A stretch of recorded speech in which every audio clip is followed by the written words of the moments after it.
একদিকে বাংলাদেশের প্রধানমন্ত্রী তারেক রহমানের সম্ভাব্য ভারত সফর নিয়ে দিল্লিকে দুটি কঠিন শর্ত দিল ঢাকা। বলা হলো শর্ত পূরণ করে সফরের উপযুক্ত পরিবেশ তৈরি করতে হবে ভারতকেই। অন্যদিকে ঠিক একই সময়ে ভারতের শিল্প ও বাণিজ্য জগতের একটি উচ্চ পর্যায়ের প্রতিনিধি দল পৌঁছে গেল ঢাকায়। বাংলাদেশের মন্ত্রী, শিল্পপতি এবং বিনিয়োগ কর্তৃপক্ষের সঙ্গে শুরু হলো বৈঠক। আর তার মধ্যেই বাংলাদেশের অর্থ ও পরিকল্পনা মন্ত্রীর বিস্ফোরক স্বীকারোক্তি, দেশের গ্যাস ও বিদ্যুৎ সংকট 6 মাসে নয়, 1 বছরেও নয়, মিটতে লাগবে অন্তত 2 বছর। ঠিক এই সময়েই আবার 6 মাস পূর্ণ করল তারেক রহমানের বিএনপি সরকার। অতএব প্রশ্ন একটাই, তারেক সরকার কি কূটনীতিতে ভারতকে শর্ত দেওয়ার অবস্থায় আছে, নাকি বাস্তব অর্থনীতি, বাণিজ্য এবং জ্বালানির হিসাব বলছে এই মুহূর্তে দিল্লির সঙ্গে সম্পর্ক স্বাভাবিক করা ছাড়া ঢাকার সামনে কার্যকর বিকল্প অত্যন্ত সীমিত? আর 6 মাসে তারেক সরকারের রিপোর্ট কার্ড বা কি বলছে? আজকের আলোচনা এই 4টি খবরকে এক সুতোয় বাঁধার চেষ্টা। প্রথমে তারেকের দিল্লি সফর এবং ঢাকার 2টি শর্ত। বাংলাদেশের প্রধানমন্ত্রী তারেক রহমানকে ভারত সফরের আমন্ত্রণ জানিয়েছেন প্রধানমন্ত্রী নরেন্দ্র মোদী। গত কয়েক সপ্তাহ ধরেই 2 দেশের মধ্যে সফরটি নিয়ে আলোচনা চলছে, কিন্তু 16ই আগস্ট বাংলাদেশের পররাষ্ট্র মন্ত্রণালয় জানিয়ে দিল এই সফরের জন্য আগে একটি অনুকূল বা উপযুক্ত পরিবেশ তৈরি করতে হবে। শুধু সাধারণ কূটনৈতিক পরিবেশ নয়, ঢাকা 2টি নির্দিষ্ট বিষয়ের কথা তুলেছে। প্রথমত, বাংলাদেশের প্রাক্তন প্রধানমন্ত্রী শেখ হাসিনাকে বাংলাদেশে ফেরত পাঠানোর দাবিতে ভারতকে দ্রুত সাড়া দিতে হবে। দ্বিতীয়ত, শরীফ ওসমান হাদি হত্যাকাণ্ডে অভিযুক্ত যেসব ব্যক্তি ভারতে রয়েছেন বলে বাংলাদেশের দাবি, তাদেরও বাংলাদেশের হাতে তুলে দিতে হবে। অর্থাৎ শেখ হাসিনার প্রত্যর্পণের সঙ্গে আরও কয়েকজন অভিযুক্তকে ফেরত দেওয়ার প্রশ্ন জুড়ে দিয়ে ঢাকা তারেক রহমানের দিল্লি সফরকে শর্ত সাপেক্ষ করে তুলেছেন। এখানে একটি গুরুত্বপূর্ণ আইনি ও কূটনৈতিক পার্থক্য বুঝতে হবে। বাংলাদেশ বিষয়টিকে দেখছে রাজনৈতিক এবং প্রত্যর্পণের দাবি হিসেবে, আর ভারতের বক্তব্য শেখ হাসিনাকে নিয়ে বাংলাদেশের অনুরোধ পাওয়া গেছে এবং সেটা ভারতীয় আইন ও প্রযোজ্য বিচার বিভাগীয় প্রক্রিয়ার ভিত্তিতে বিবেচনা করা হবে। অর্থাৎ বাংলাদেশ দ্রুত রাজনৈতিক সিদ্ধান্ত চাইছে, কিন্তু ভারত বিষয়টিকে আইনি পরীক্ষার মধ্যে রাখছে। দেখুন, কাউকে অভিযুক্ত ঘোষণা করলেই অন্য একটি দেশ তাকে সঙ্গে সঙ্গে তুলে দিতে বাধ্য নয়। অভিযোগের প্রকৃতি, বিচার প্রক্রিয়ার নিরপেক্ষতা, রাজনৈতিক প্রতিহিংসার আশঙ্কা, সম্ভাব্য শাস্তি এবং প্রত্যর্পণ চুক্তির ব্যতিক্রম সবকিছু পরীক্ষা করা হয়। শেখ হাসিনার ক্ষেত্রে বিষয়টি আরও জটিল, কারণ তিনি শুধু একজন অভিযুক্ত ব্যক্তি নন, তিনি বাংলাদেশের দীর্ঘদিনের প্রধানমন্ত্রী, একটি বড় রাজনৈতিক দলের নেত্রী এবং বাংলাদেশের বর্তমান রাজনৈতিক সংঘাতের কেন্দ্রবিন্দুও তিনি। এর সঙ্গে যুক্ত হয়েছে শেখ হাসিনার ডিসেম্বরের মধ্যে দেশে ফেরার ঘোষণা। তিনি আওয়ামী লীগের ওপর থেকে নিষেধাজ্ঞা প্রত্যাহারের দাবিও জানিয়েছেন। ঢাকা মনে করছে ভারতের মাটিতে বসে শেখ হাসিনার এই রাজনৈতিক তৎপরতা বাংলাদেশের অভ্যন্তরীণ বিষয়ে হস্তক্ষেপের সমতুল্য।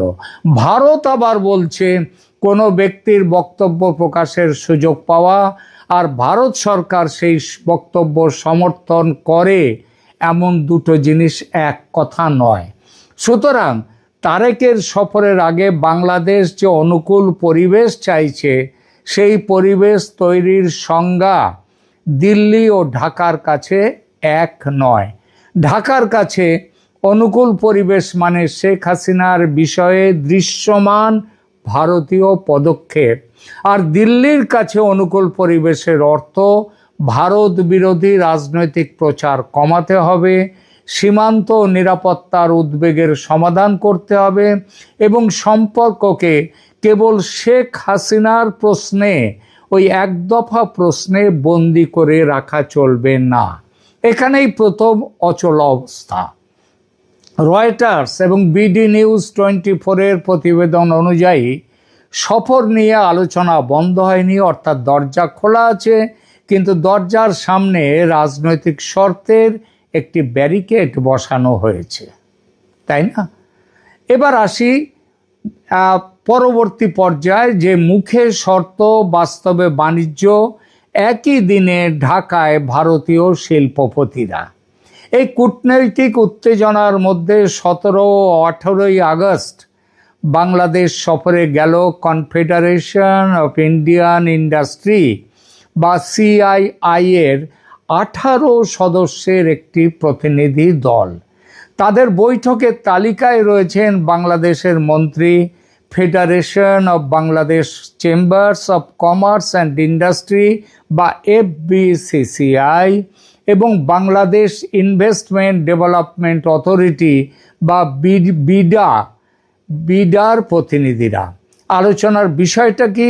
বাণিজ্য, বিনিয়োগ, শিল্প এবং ভারত ও বাংলাদেশ এই দুই দেশের অর্থনৈতিক সহযোগিতা। ঘটনাটিকে আপনাদের কাছে তাৎপর্যপূর্ণ মনে হচ্ছে না? মনে হবে, কারণ এটি দেখিয়ে দিচ্ছে ভারত বাংলাদেশ সম্পর্ক একটা মাত্র সুইচ দিয়ে চলে না। রাজনৈতিক সম্পর্ক খারাপ হলেই বাণিজ্য, বিদ্যুৎ, পরিবহন, সীমান্ত বাণিজ্য, কাঁচামাল, বিনিয়োগ সব একসঙ্গে বন্ধ হয়ে যায় না। ঢাকার রাজনৈতিক বক্তব্য যতই কঠোর হোক, বাংলাদেশের ব্যবসায়ী সমাজ জানে ভারত শুধু একটি প্রতিবেশী দেশ নয়, ভারত বাংলাদেশের নিকটতম বৃহৎ বাজার, গুরুত্বপূর্ণ আমদানি উৎস, বিদ্যুৎ ও জ্বালানি সরবরাহকারী এবং দক্ষিণ এশিয়ার প্রধান পরিবহন সংযোগ। বাংলাদেশের পোশাক শিল্পের কাঁচামাল, রাসায়নিক দ্রব্য, যন্ত্রাংশ, খাদ্যপণ্য এবং দৈনন্দিন প্রয়োজনীয় সামগ্রীর বড় অংশ ভারত থেকে দ্রুত ও তুলনামূলক অনেক কম পরিবহন খরচে বাংলাদেশে আনা যায় এবং সেটাই হয়। চীন থেকে পণ্য আসতে সমুদ্রপথ লাগে, মধ্যপ্রাচ্যের জ্বালানি আনতে আন্তর্জাতিক শিপিং রুট, ডলার এবং বন্দরের ওপর নির্ভর করতে হয়, কিন্তু ভারত থেকে সড়ক, রেল, নদীপথ, পাইপলাইন এই 4 পথেই সরবরাহ সম্ভব। এটা ভারতের দান নয়, এটা বুঝতে হবে। ভারতও লাভ করে, ভারতীয় সংস্থা বাজার পায়, ভারতের উত্তর পূর্বাঞ্চল সংযোগ ও বাণিজ্যের সুবিধা পায়, আর বিদ্যুৎ এবং ডিজেল বিক্রি করেও ভারত অর্থ উপার্জন করে। তবে ভৌগোলিক বাস্তবতা বাংলাদেশের পক্ষে অস্বীকার করা সম্ভব নয়। পাকিস্তান বা চীন রাজনৈতিক সমর্থন দিতে পারে, প্রতিরক্ষা সরঞ্জাম দিতে পারে, বড় প্রকল্পে ঋণ দিতে পারে চীন, কিন্তু তারা কেউই বাংলাদেশের পশ্চিম, উত্তর ও পূর্ব সীমান্ত ঘিরে থাকা ভারতের জায়গা নিতে পারবে না। অতএব একই দিনে দুটি বাংলাদেশকে দেখা যাচ্ছে। একটি বাংলাদেশ দিল্লিকে বলছে আমাদের শর্ত মানুন, তারপর প্রধানমন্ত্রীর সফর। অন্য বাংলাদেশ ভারতীয় শিল্পপতিদের বলছে আসুন, বিনিয়োগ করুন, আমাদের সঙ্গে ব্যবসা করুন। এটা ভণ্ডামি বললে বিশ্লেষণ অসম্পূর্ণ হবে, মিথ্যে বলা হবে। বরং এটি রাষ্ট্র পরিচালনার দ্বৈত বাস্তবতা। ঘরোয়া রাজনীতি গ্যালারির দিকে ফিরে হাততালি পাওয়ার জন্যে, গ্যালারিকে সন্তুষ্ট করার জন্য নানা রকম কসরত দেখাতে হয়, যেটা খেলার অঙ্গ নয়। মানে সেটা না করলেও হয়, তবু সেটা করতে হয়। ঘরোয়া রাজনীতির জন্য কঠোর ভাষা, কিন্তু অর্থনীতির প্রয়োজনে বাস্তববাদী দরজা খুলে রাখা। সিআইআই প্রতিনিধিদের বাংলাদেশ সফর সম্পর্কে দ্য ডেইলি স্টার তার একটা প্রতিবেদনে এই কথাটাই কিন্তু বলা হয়েছে। এরপরে আসুন যে 2 বছরের জ্বালানি অন্ধকার এবং সরকারের স্বীকারোক্তি এবং ভারতের সম্ভাব্য ভূমিকা। এই অবস্থায় বাংলাদেশের অর্থ ও পরিকল্পনা মন্ত্রী আমির খসরু মাহমুদ চৌধুরীর বক্তব্য গোটা আলোচনাকে নতুন মাত্রা দিয়েছে। তিনি সরাসরি বলেছেন, গ্যাস ও বিদ্যুতের সমস্যা 6 মাসে বা 1 বছরে সমাধান হবে না। ভাসমান যে এলএনজি টার্মিনাল এবং সংশ্লিষ্ট পরিকাঠামো নির্মাণেই 18 মাস থেকে 2 বছর সময় লাগতে পারে কমপক্ষে। অতএব জ্বালানি সমস্যার কোনো তাৎক্ষণিক সমাধান নেই। এটি শুধু ভবিষ্যৎ পরিকল্পনার বিবৃতি নয়, এটি তারেক সরকারের একটি প্রধান নির্বাচনী প্রতিশ্রুতির সীমাবদ্ধতা সরকার স্বীকার করে নিল। ক্ষমতায় আসার পরে সরকার 180 দিনের যে অগ্রাধিকার কর্মসূচি ঘোষণা করেছিল তার অন্যতম বিষয় ছিল নিরবিচ্ছিন্ন বিদ্যুৎ ও জ্বালানি সরবরাহ। 6 মাস পরে সরকারের মন্ত্রী বলছেন আরও অন্তত 2 বছর অপেক্ষা করতে হবে। এই সংকটের কয়েকটি স্তর আছে। প্রথমত, বাংলাদেশের নিজস্ব প্রাকৃতিক গ্যাস উৎপাদন ক্রমশ কমছে। দ্বিতীয়ত, এলএনজি, তেল এবং কয়লার মতো আমদানি নির্ভর জ্বালানির উপর নির্ভরতা বাংলাদেশের আরও বেড়েছে।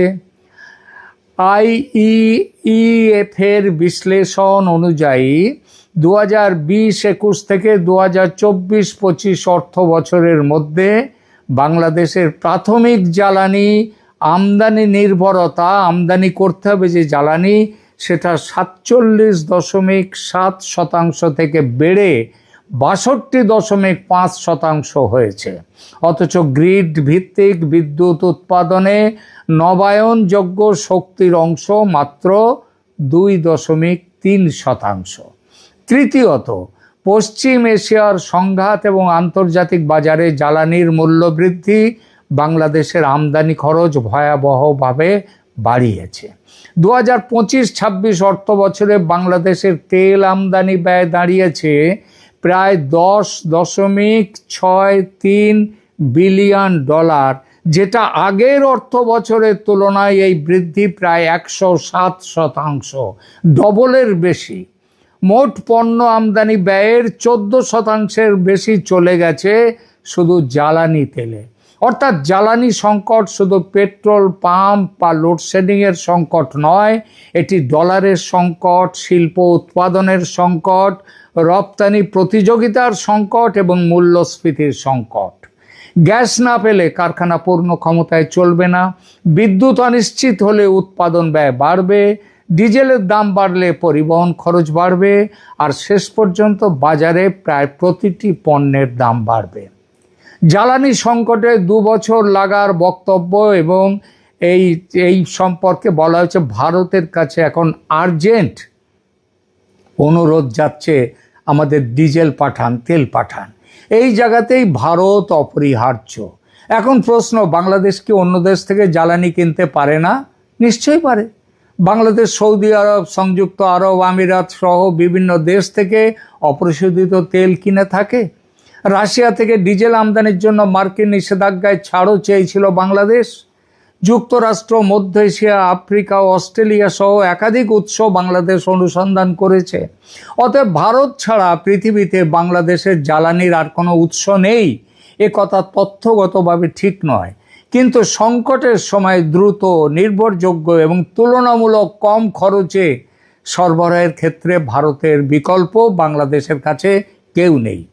ভারত বাংলাদেশ ফ্রেন্ডশিপ পাইপলাইনের মাধ্যমে অসমের নুমালীগড় থেকে শোধনাগার থেকে সরাসরি বাংলাদেশের পার্বতীপুরে ডিজেল পৌঁছে যায়। সমুদ্রের অশান্ত রুট, বন্দরে জট বা দীর্ঘ শিপিং এই সময়ের প্রয়োজনই হয় না, সেটা পাইপলাইন দিয়ে পৌঁছে যাচ্ছে।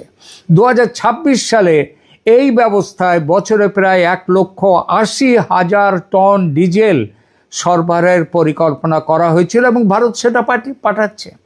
সংকটের সময় প্রথমে 5,000 টন এবং পরে আরও 7,000 টনের চালান পাঠানোর খবর ইতিমধ্যে এসে গেছে, মানে সেটা পৌঁছে গেছে।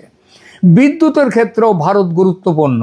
ত্রিপুরা থেকে বাংলাদেশে গত 1 দশক ধরে বিদ্যুৎ সরবরাহ হচ্ছে। এছাড়া ভারতীয় গ্রিড ও ভারত সংযুক্ত বিদ্যুৎ প্রকল্প বাংলাদেশের বিদ্যুৎ ব্যবস্থার গুরুত্বপূর্ণ অংশ। তাই বাংলাদেশের জ্বালানির একমাত্র সম্ভাব্য উৎস ভারত নয়, এটা ঠিকই, কিন্তু বর্তমান সংকটে স্বস্তি দেওয়ার মতো সবচেয়ে কাছের, পরীক্ষিত এবং অবকাঠামোগতভাবে প্রস্তুত অংশীদার হলো ভারত। আর জ্বালানি সংকট যদি সত্যি 2 বছর স্থায়ী হয়, তাহলে দিল্লির সঙ্গে দীর্ঘ কূটনৈতিক সংঘাত চালানো ঢাকার পক্ষে সম্ভব নয়। ঢাকাকে মাথা নোয়াতে হবে। 6 মাসে, এরপরে আসি 6 মাসে তারেক সরকারের রিপোর্ট কার্ড। এবার মূল প্রশ্ন, তারেক সরকারের 6 মাসের প্রাপ্তি কী আর অপ্রাপ্তি কী? সরকারের নিজের রিপোর্ট এবং স্বাধীন পর্যবেক্ষকদের মূল্যায়ন এক নয়, তাই দুই দিকই দেখা প্রয়োজন। প্রথম সাফল্য এই সরকারের রাজনৈতিক অনিশ্চয়তা, যেটা মোহাম্মদ ইউনূসের সরকারের আমলে ছিল, সেই অনিশ্চয়তাটা খানিকটা কমেছে, এটা প্রথম সাফল্য। দ্বিতীয়ত, অন্তর্বর্তী সরকারের সময় নির্বাচনের সময়সূচি, রাষ্ট্রের ভবিষ্যৎ কাঠামো এবং ক্ষমতার হস্তান্তর নিয়ে যে অনিশ্চয়তা ছিল, ফেব্রুয়ারির নির্বাচন ও নতুন সরকার গঠনের পর সেই অনিশ্চয়তা অবশ্যই কমেছে। একটি নির্বাচিত সরকার কাজ করছে, মন্ত্রিসভা রয়েছে এবং সংসদীয় প্রশাসন ফিরেছে। এটি রাজনৈতিক স্থিতির ক্ষেত্রে ইতিবাচক। দ্বিতীয় সাফল্য, এই সরকারের কিছু অর্থনৈতিক সূচকে সামান্য উন্নতি দেখা যাচ্ছে। যেমন বৈদেশিক মুদ্রার রিজার্ভ কিছুটা বেড়েছে এবং জুলাই মাসে পয়েন্ট টু পয়েন্ট মূল্যস্ফীতি 8.32% নেমে এসেছে, যা 8 মাসের মধ্যে সবচেয়ে নিচে। কিন্তু মূল্যস্ফীতির হার কমা মানে তো বাজারের দাম কমে যাওয়া নয়। এর অর্থ দাম আগের তুলনায় কিছুটা ধীরে বাড়ছে। সাধারণ মানুষের ক্রয় ক্ষমতার চাপ এখনো কাটেনি। এই সরকারের তৃতীয় সাফল্য, সামাজিক প্রকল্প বিনিয়োগে উদ্যোগ। সরকার তার 180 দিনের মূল্যায়নে জানিয়েছে, প্রশিক্ষিত 10,000 যুবকের মধ্যে 9,450 জনকে প্রায় 94.6 কোটি টাকা ঋণ দেয়া হয়েছে। উদ্যোক্তা ও স্টার্ট আপদের জন্য 2টো পৃথক 500 কোটি টাকার তহবিল তৈরি হয়েছে। কৃষি, রপ্তানি বৈচিত্র্য ও সবুজ শিল্প সহ বিভিন্ন খাতে বাংলাদেশ ব্যাংক প্রায় 19,000 কোটি টাকার পুনরায় অর্থায়ন প্রকল্প চালু করেছে। প্রাথমিক বিদ্যালয়ে 327টা নতুন ডিজিটাল শ্রেণীকক্ষ হয়েছে। 1 লক্ষ স্বাস্থ্যসেবা কর্মী এবং 5,000 চিকিৎসক নিয়োগের প্রক্রিয়াও শুরু হয়েছে। এগুলো ইতিবাচক পদক্ষেপ অবশ্যই, কিন্তু ঘোষণা, বরাদ্দ এবং বাস্তবায়ন এই 3টে এক জিনিস নয়। প্রকল্পগুলো মানুষের জীবনে কতটা পৌঁছলো তার পূর্ণ মূল্যায়নের জন্য আরও সময় দরকার। সরকারের 180 দিনের মূল্যায়ন তাই সবচেয়ে বড় ব্যর্থতা হলো জ্বালানি। নিরবিচ্ছিন্ন বিদ্যুৎ ও জ্বালানি ছিল সরকারের 180 দিনের সবচেয়ে বড় অগ্রাধিকার। সেই ক্ষেত্রে সংকট সবচেয়ে প্রকট এবং সরকার এখন 2 বছরের সময় চাইছে। এই বিষয়ে তারেক সরকারকে 5 নম্বর দেওয়াও কঠিন। দ্বিতীয় দুর্বলতা হচ্ছে এই সরকারের আইন শৃঙ্খলা ও প্রশাসন। পুলিশ ও প্রশাসনে ব্যাপক বদলি, কর্মকর্তাদের বাধ্যতামূলক অবসর এবং রাজনৈতিক প্রভাবের অভিযোগ অত্যন্ত দৃঢ়ভাবে উঠেছে। জামাত সহ বিরোধী পক্ষ রাষ্ট্রীয় প্রতিষ্ঠান দলীয়করণের অভিযোগ করছে। ক্যাম্পাসে ছাত্রদল ও ছাত্র শিবিরের সংঘর্ষ ও সরকারের স্থিতিশীলতা প্রতিষ্ঠার দাবিকে দুর্বল করেছে। তৃতীয় দুর্বলতা, সাধারণ মানুষের জীবনে স্বস্তির অভাব। রাজনৈতিক স্থিতি ফিরলেও সাধারণ মানুষের কাছে সরকারের সাফল্যের প্রধান মাপকাঠি হলো চাল, ডাল, তেল, গ্যাস, বিদ্যুৎ, চাকরি এবং নিরাপত্তা। মূল্যস্ফীতি সামান্য কমেছে, কিন্তু বাজারে চাপ যায়নি। জ্বালানি ঘাটতি শিল্পে প্রভাব ফেলছে, কর্মসংস্থানের পরিবর্তন হয়নি এবং ইতিমধ্যেই বাংলাদেশের বস্ত্র শিল্প সেই শিল্পে তাদের যে রপ্তানি, সেই রপ্তানি ভীষণভাবে কমে গেছে। তাই 6 মাসে সরকারের রিপোর্ট কার্ডকে বড় জোর বলা যায় রাজনৈতিক স্থিতিতে সামান্য উত্তীর্ণ, 5 নম্বর, কিছু সামাজিক উদ্যোগে আশাব্যঞ্জক, কিন্তু জ্বালানি ও জীবনযাত্রার খরচে বিপজ্জনকভাবে পিছিয়ে আছে এই সরকার। শেষ কথা, ভারতকে শর্ত না ভারতের সঙ্গে সমঝোতা, কোন রাস্তায় হাঁটবে তারেক রহমানের সরকার? তারেক রহমানের সামনে এখন একটি কঠিন ভারসাম্যের খেলা। দেশের অভ্যন্তরে শেখ হাসিনার প্রত্যর্পণ নিয়ে কঠোর অবস্থান না নিলে তার বিরোধীরা বলবে সরকার ভারতের সামনে নতি স্বীকার করেছে, ফ্যাসিস্টকে আমন্ত্রণ করছে, সেই জন্য তাদেরকে বড় বড় কথা বলতে হচ্ছে মুখে। আবার ভারতকে কেন্দ্র করে লাগাতার সংঘাত চালালে বেঁচে থাকাই মুশকিল হবে বাংলাদেশের। জ্বালানি, বাণিজ্য, বিনিয়োগ, সীমান্ত, আঞ্চলিক সংযোগ সব ক্ষেত্রেই বাংলাদেশকে চড়া মূল্য দিতে হবে। তাই তারেকের ভারত সফরের শর্তকে চূড়ান্ত আলটিমেটাম হিসেবে না দেখে দর কষাকষির প্রাথমিক অবস্থান হিসেবে দেখাই যুক্তিযুক্ত। ঢাকা নিজের ঘরোয়া রাজনীতির জন্য শেখ হাসিনার ব্যাপারে বড় বড় প্রশ্ন তুলবে, দিল্লি বলবে আইনের বাইরে আমরা যাব না, কিন্তু পর্দার আড়ালে আবার বাণিজ্য, জ্বালানি, নিরাপত্তা নিয়ে আলোচনা চলতে থাকবে। ভারতীয় শিল্পপতিদের ঢাকা সফর সেই বাস্তবতার প্রমাণ। শেষ বিচারে বলি, ভূগোলকে নির্বাচনে হারানো যায় না। সরকার বদলায়, রাজনৈতিক স্লোগান বদলায়, মিত্রতার ভাষা বদলায়, কিন্তু প্রতিবেশী বদলায় না।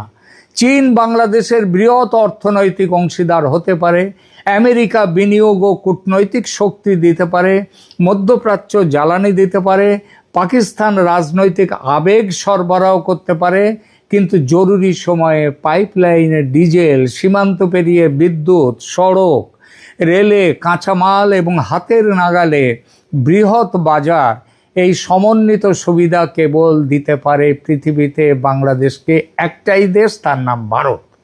অতএব তারেক সরকারের 6 মাসের সবচেয়ে বড় শিক্ষা সম্ভবত এটাই যে ভারতকে ভালোবাসতেই হবে এমন কোনো বাধ্যবাধকতা নেই, কিন্তু বাংলাদেশের জাতীয় স্বার্থে ভারতের সঙ্গে কার্যকর সম্পর্ক রাখতেই হবে।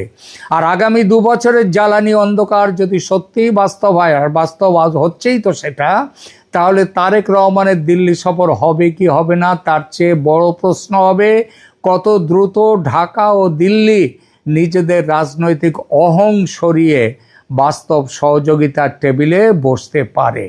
কারণ স্লোগানে বিদ্যুৎ তৈরি হয় না, কূটনৈতিক ক্ষোভ দিয়ে কারখানার চাকা ঘোরানো যায় না, আর প্রতিবেশীকে শর্ত দেয়া যায়, কিন্তু ভূগোলকে শর্ত দিয়ে বেঁধে রাখা যায় না।